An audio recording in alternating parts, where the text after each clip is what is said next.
Monsieur le Président, cette question s'adresse à Monsieur le Premier ministre. Les Français ont compris, grâce à Monsieur Fillon, que, et je reprends ces mots à Monsieur Fillon, la retraite par points, ça ne sert qu'à une seule chose, à baisser les pensions. En effet, en passant d'un système par annuité à un système par points, l'objectif n'est plus de garantir un niveau de pension, mais de plafonner le niveau de dépenses globales des retraites. Les Français ont aussi compris que votre réforme n'a rien à voir avec l'universalisme, mais à l'inverse, tout à voir avec l'individualisme.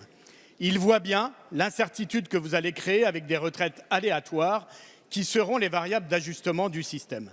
Et ils comprennent parfaitement que pour sécuriser leur niveau de pension, ils seront incités, du moins ceux qui en auront les moyens, à se constituer un capital en dehors de notre système solidaire. Vous avez pour ce faire déblayé le terrain avec la loi Pacte qui crée de nouveaux produits d'épargne retraite permettant de se constituer un capital exonéré fiscalement.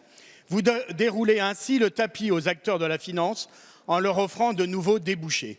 Les assureurs ne s'y trompent pas, leur publicité pour des complémentaires colonise soudain les médias et le fonds américain BlackRock, reçu en grande pompe à l'Élysée en 2017, se félicite de vos réformes en les qualifiant, je cite BlackRock, de bons plans retraite. Monsieur le Premier ministre, il faut choisir. Servir les intérêts des fonds de pension en ouvrant les portes et fenêtres à la capitalisation ou servir l'intérêt général en améliorant notre système par répartition. En d'autres termes, préférez-vous infliger par tous les moyens une défaite au mouvement social ou allez-vous choisir, à l'inverse, de faire remporter une victoire collective à notre pays? Merci, cher collègue. La parole est à Monsieur Jean-Paul Delevoye, haut commissaire aux retraites.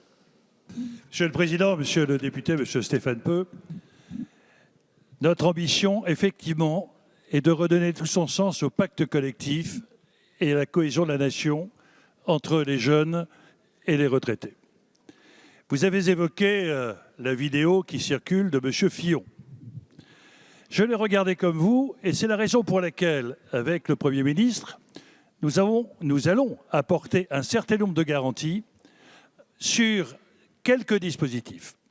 Premièrement, le point évoluera, valeur d'achat et valeur de service, sur les salaires. Puisque nous allons acquérir des points par le salaire, il évoluera par le salaire. Ce qui est, contrairement au système actuel, qui évolue sur l'inflation depuis 1993, la réforme Balladur, et la garantie de la préservation des droits tout au long de votre carrière.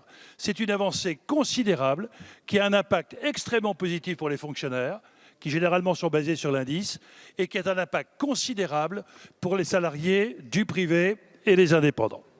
Deuxième élément, il est prévu, ce qui est demandé par un certain nombre de citoyens et d'organisations syndicales, de sécuriser la valeur du point. Et un des débats qui est proposé à l'arbitrage du Premier ministre est de voir même si nous pourrions l'inscrire dans la loi.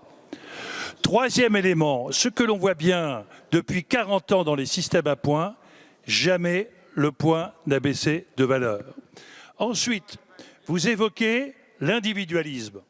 Ce qui est tout à fait étonnant, c'est que dans le système actuel, c'est votre parcours individuel avec les salaires moyens sur un certain nombre, 25 meilleures années ou 6 derniers mois, qui situe le niveau de votre retraite.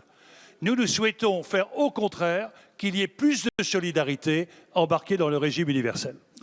Merci, Monsieur le Haut-Commissaire. La parole est à Monsieur Jean-Jacques Ferrara. Merci, Monsieur le Président. Ma question s'adresse à Madame la ministre des Sports qui m'est absente, me semble-t-il.